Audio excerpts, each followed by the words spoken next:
ലിജോ, കൂടുതൽ വിവരങ്ങൾ നമുക്ക് ലഭിക്കുന്നുണ്ടോ? മന്ത്രി ഏതായാലും ടാർഗറ്റ് ചെയ്ത് മന്ത്രി പോകുന്നിടത്തെല്ലാം ഈ KS യൂത്ത് കോൺഗ്രസ് പ്രവർത്തകരുടെ ഒരു പ്രതിഷേധം നടക്കുന്നുണ്ടായിരുന്നു. ഇപ്പോൾ ഈ നടന്ന സംഭവത്തിന്റെ വിശദാംശങ്ങൾ കൂടുതലായി നമുക്ക് ലഭിക്കുന്നുണ്ടോ ലിജോ?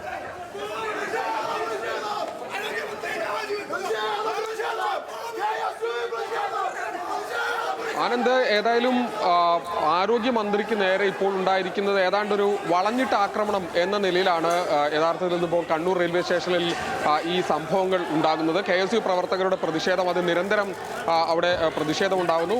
മന്ത്രി ഇറങ്ങുന്ന ഘട്ടം മുതൽ തന്നെ വലിയ തോതിലുള്ള പ്രതിഷേധം അവിടെ ഉണ്ടാകുന്ന നമുക്ക് ദൃശ്യങ്ങളിൽ കാണാം. ആ സമയത്ത് നിരവധി പോലീസുകാരും മന്ത്രിക്ക് സുരക്ഷ ഒരുക്കാൻ അവിടെ ഉണ്ട്. പക്ഷേ ആ സമയത്തും മന്ത്രിക്ക് ചുറ്റും പോലീസ് നിൽക്കുന്ന സമയത്തും KSU പ്രവർത്തകർ എത്തുന്നതും അവർ മന്ത്രിക്ക് നേരെ കരിങ്കൊടി കാണിക്കുന്നതും മന്ത്രി ദേഹത്ത് സ്വാഭാവികമായി ഉണ്ടാവുന്ന ആ തരത്തിൽ വേദന ഉണ്ടാകുമ്പോൾ അവർ തിരിച്ച് പ്രതികരിക്കുന്നതെല്ലാം ആ ദൃശ്യങ്ങളിൽ നമുക്ക് കാണാൻ കഴിയുന്നുണ്ട്. ഏതായാലും ആരോഗ്യമന്ത്രി വീണ ജോർജിനെതിരെ കഴിഞ്ഞ കുറച്ച് ദിവസങ്ങളിലായി വലിയ തോതിലുള്ള പ്രതിഷേധം വിവിധ ഭാഗങ്ങളിൽ ഉണ്ടായിട്ടുണ്ട്. പ്രത്യേകിച്ച് തിരുവനന്തപുരത്ത് ആരോഗ്യമന്ത്രിയുടെ ഔദ്യോഗിക വസതിയിലേക്ക് ഉണ്ടായ ആദ്യ സംഭവം, അത് അവർ ഗേറ്റ്, അതായത് യൂത്ത് കോൺഗ്രസ് പ്രവർത്തകർ ഗേറ്റ് തള്ളി തുറന്ന് വീടിനുള്ളിൽ കയറുകയും റീത്ത് വെക്കുകയും ചെയ്യുന്ന, വീടിന് വാതിലിൽ റീത്ത് വെക്കുകയും ചെയ്യുന്ന തരത്തിൽ ആദ്യ പ്രതിഷേധം ഉണ്ടാകുന്നുണ്ട്. പിന്നീട് പലയിടങ്ങളിലും പല ജില്ലകളിലായി കരിങ്കൊടി പ്രതിഷേധം കാണുന്നുണ്ട്. ഏറ്റവും ഒടുവിലായി ഇപ്പോൾ കണ്ണൂരിൽ കണ്ടത് അതിന്റെ ഏറ്റവും രൂക്ഷമായ തരത്തിലുള്ള ഒന്നായിരുന്നു എന്ന് വേണം നമുക്ക് മനസ്സിലാക്കാൻ. പ്രതിപക്ഷ നേതാവ് VD സതീശൻ അടക്കം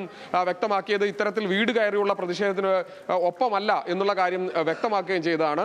ഏതായാലും അന്ന് യൂത്ത് കോൺഗ്രസ് പ്രവർത്തകരാണ് വീടിനുള്ളിൽ കയറി റീത്ത് വെച്ചതെങ്കിൽ ഇന്ന് KSU പ്രവർത്തകരാണ് ഇപ്പോൾ കണ്ണൂർ റെയിൽവേ സ്റ്റേഷനിൽ ഇത്രത്തോളം വലിയ തോതിലുള്ളൊരു പ്രതിഷേധം ഉണ്ടാകുന്നത്. മന്ത്രിക്ക് പരിക്കേൽക്കുന്ന തരത്തിലേക്ക് പ്രതിഷേധം നീളുകയും ചെയ്തത്, അല്ലെങ്കിൽ അത് അത്രത്തോളം രൂക്ഷമായ തരത്തിലൊരു പ്രതിഷേധത്തിലേക്ക് കാര്യങ്ങൾ പോവുകയും ചെയ്തത്. ഏതായാലും ഇത് ഇപ്പോഴുണ്ടായിരിക്കുന്ന ഈ പ്രതിഷേധത്തെ എങ്ങനെയാണ് കോൺഗ്രസ് നേതാക്കൾ, പ്രത്യേകിച്ച് VD സതീശൻ അടക്കമുള്ള, രമേശ് ചെന്നിത്തല അടക്കമുള്ള, KC വേണുഗോപാൽ അടക്കമുള്ള നേതാക്കൾ ഇതിനെ എങ്ങനെയാണ് കാണുക എന്നുള്ളത് നമുക്ക് കാത്തിരുന്ന് കാണേണ്ടതാണ്. കഴിഞ്ഞ തവണ VD സതീശൻ വീട് കയറിയുള്ള ഈ റീത്ത് വെപ്പ് അത് അംഗീകരിക്കാൻ കഴിയില്ല, അല്ലെങ്കിൽ അതിനെ നമ്മൾ പ്രോത്സാഹിപ്പിക്കുന്നില്ല എന്ന് വ്യക്തമാക്കിയ സമയത്തും